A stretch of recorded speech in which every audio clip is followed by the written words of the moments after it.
Okay, so picture this. You walk into a coffee shop, right? Mm-hmm. And you're ready to use all that, perfect English you learn. Mm-hmm. You go up and say, "Greetings, may I kindly request a single cup of your finest hot beverage?" Oh, wow. Yeah, you'd definitely get some looks. Exactly. And apparently, the folks at the English Leap podcast, that's our source today, they actually tried this, used super formal English in normal situations. How did that go? Apparently, it was hilarious. Lots of confusion, people being overly polite back, just bewilderment. It really shows that gap, doesn't it, between the classroom and, well, real life. It really does. And what's interesting is how quickly we sense that something's not quite right. Even if the grammar is perfect, it feels unnatural. Yeah. And that's really what this deep dive is all about, looking into that specific gap based on what the English Leap podcast explored, the difference between textbook English and, everyday spoken English. Exactly. And look, if you're listening and you've spent ages studying English but still feel like something's missing, you're definitely not alone. Hmm. So much stuff gets skipped in traditional learning, like the natural flow of a chat, how we actually react, the emotion in our voice, even the little mistakes native speakers make. Right, the things that make it sound human. Yeah. So today, we want to dig into those things, pull out some insights, hopefully help you sound, well, more fluent and more like you. And it's really about moving beyond just getting the information across, isn't it? It's about actually connecting with people. Language is alive, it changes. Okay, so let's kick off with maybe the most obvious one. Those perfect textbook sentences versus, like, normal phrases. Yes. The podcast really hit this well. Textbook stuff can sound so robotic. They use the example. I am residing in this locality for professional purposes. Slight chuckle. Okay, yeah, Technically correct, I guess. totally correct. But who actually says that? The normal way is just, I live here for work. Simple. Right. And what is it about that textbook version that just sounds so stiff, even though grammatically it's fine? It's just, it's too formal, isn't it? Right. Way too formal. Yeah. Like you're reading a legal document or something. Yeah. The short version is just easier, straight to the point. Exactly. That formality, it kind of creates distance, doesn't have the shortcuts, the sort of ease of normal chat.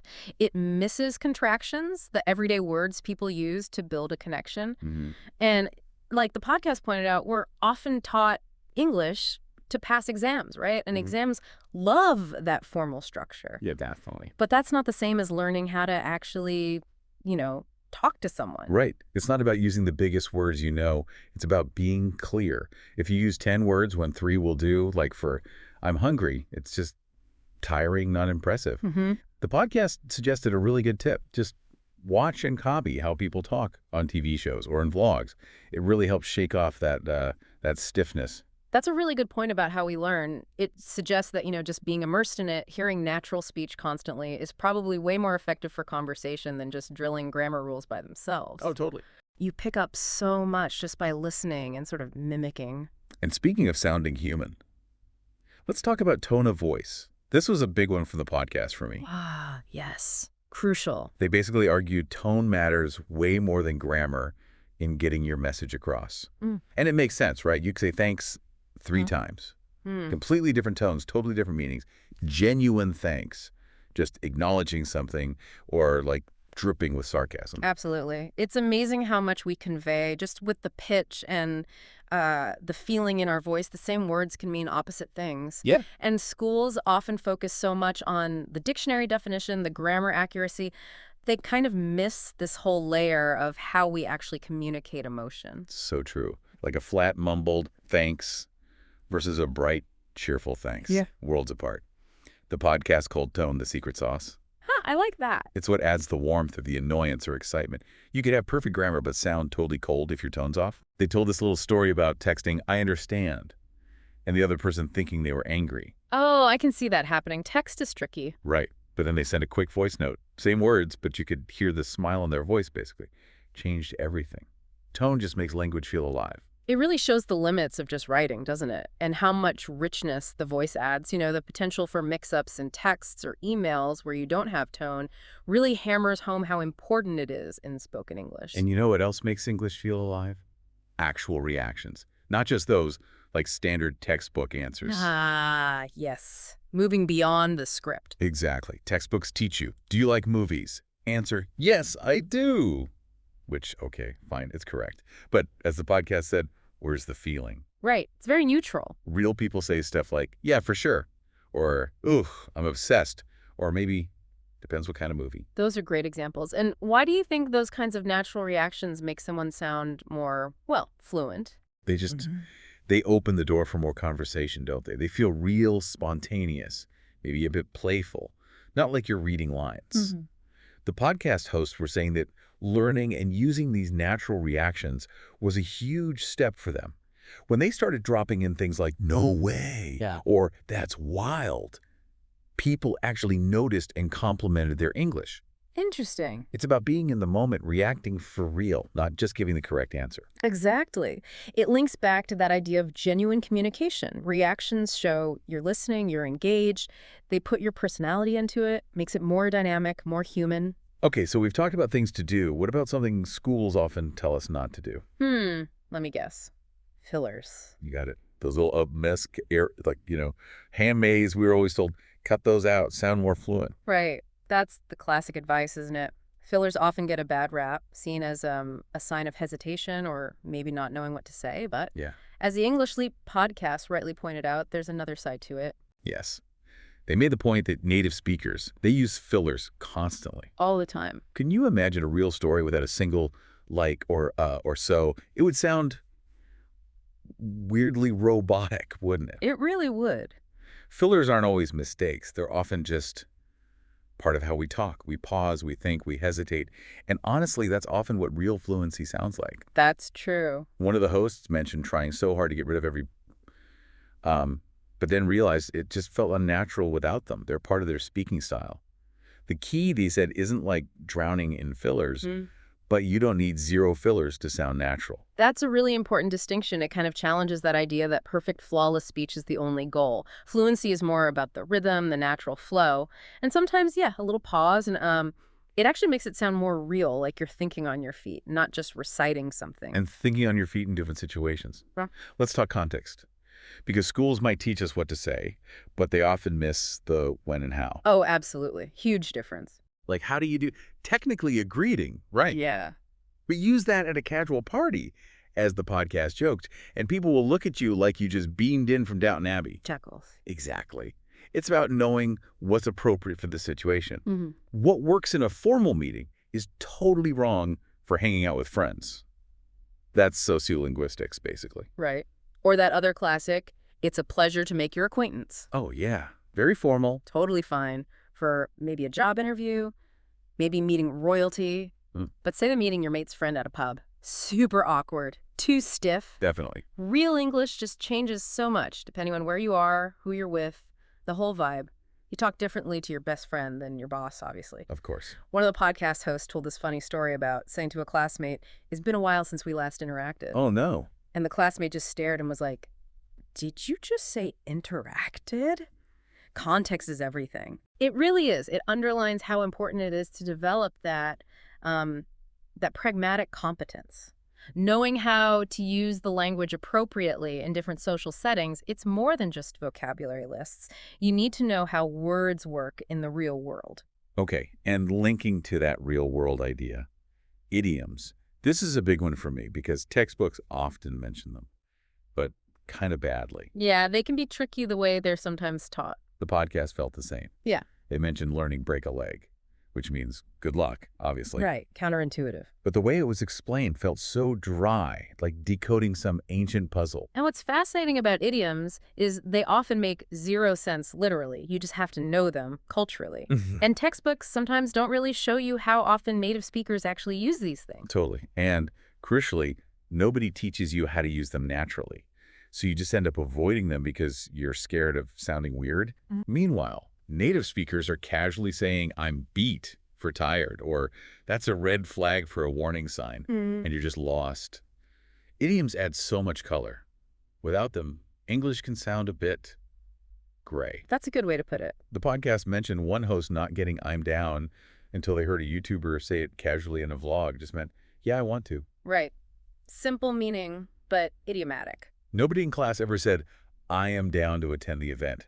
But saying, "Yeah, I'm down," That's fluent, casual, totally natural. It really shows how much culture is baked into idioms. Learning them doesn't just help you understand better, it helps you express yourself more, well, vividly Yeah. and connect more. Okay, so we've got phrases, tone, fillers, context, idioms. But you know what school really, really didn't prepare us for? What's left? Just the actual back and forth of talking, conversation flow. Ah, yes, the mechanics of keeping it going. Yeah, like how do you keep it moving naturally? How do you change the subject without it being jarring? What do you do in those little silences? It points to how interactive talking really is. It's not just speeches back and forth. Textbooks often show these super neat, tidy dialogues The worst. that just aren't like real life at all. Real chat is messy. Totally. School gives you A, hello, how are you? B, I'm fine, thank you, and you. But nobody teaches you how to respond to, yo, what's up? Or what to do when the conversation suddenly goes off on a tangent. Right. Real conversations are messy. People cut in, they move back, they forget what they were saying. You never hear someone announce, now let us transition to the topic of.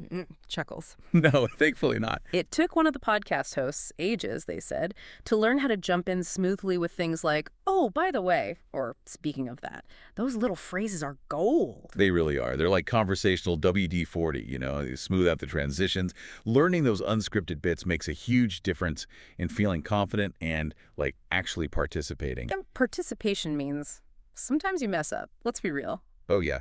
Mistakes happen. This point for the podcast really landed with me. They talked about how they used to absolutely dread making a mistake. Stumble over a word, use the wrong tense, instant panic. Thought everyone was judging. That fear is so common. And sometimes the way languages are taught, with such a focus on perfection right away, it can accidentally make that fear worse. Totally. But then they had this light bulb moment. Yeah. Native speakers, they mess up constantly. We absolutely do, all the time. Forget words, start a sentence one way and finish it another, use slightly dodgy grammar, and usually nobody cares. Exactly. Real fluency isn't about never making mistakes. It's about being okay rolling with it, keeping the conversation going even if you slip up. One host told that great story about accidentally saying, I'm boring, when they meant I'm bored. Oh, classic one. Embarrassing at the time, I bet. Totally mortifying. Hey, look, Did it matter in the long run? Nope. They laughed about it later. It's part of learning. And honestly, a little natural mistake often sounds way more real than some perfectly correct but super stiff sentence. That's such a healthier way to look at it. It's about communicating effectively, not achieving grammatical purity on the first try, being willing to keep going, even with bumps. That's fluency. Okay, final point. And this feels huge. Understanding cultural English. The invisible layer. Yeah. The podcast basically suggested this might be the biggest thing missing from a lot of English classes. We learn the rules, the words, but not how to read the room culturally, how sarcasm, humor, subtle emotions change everything. Exactly. This is where language really goes beyond just words and grammar. You need the cultural key to unlock the real meaning sometimes, the nuance, the implied stuff. Totally. Like someone says, oh, great. It doesn't always mean great, right? Could be pure annoyance. Without that cultural antenna, you'd miss it completely. Sarcasm is a big one. Or when someone's laughing and says, I'm dead. Obviously not literal. It means that's hilarious. Right, a cultural shortcut for extreme amusement. And, oh, God, passive-aggressive stuff. Yeah. Like, that's interesting, often code for, I think that's a terrible idea. Tuckles. Yes, navigating that requires cultural insight. The podcast used a brilliant analogy. Learning English without the culture is like having a map, but no compass. You see the roads, but you don't know which way is north. You don't know where you're actually going. That sums it up perfectly. Language and culture are woven together. Without understanding the context, you can easily miss the real intention behind what's being said. Leads to all sorts of misunderstandings. So yeah, bringing it all together. Real-world English is just so much more than grammar and vocab lists, isn't it? So much more. It's about nuance, context, tone, reactions, flow, and that whole cultural layer underneath. This deep dive, really sparked by the English Leap podcast, was about trying to shortcut some of that understanding for you. It really points to a shift needed for learners, moving from just knowing about the language to actually using it effectively in the real world. Embracing the messy bits, learning the unwritten rules. That's what makes your English feel real. Definitely. So maybe take a moment to think about your own English journey. Where could you start bringing in some of this? Is it tone, reactions, maybe just letting yourself make a few more mistakes? What feels like the next step for you? And that leads to our final thought for you. How could really getting these unwritten rules, these cultural nuances, change things? Not just how well you speak, but maybe how deeply you connect with people. What one small shift in how you learn or use English might actually make the biggest difference for you?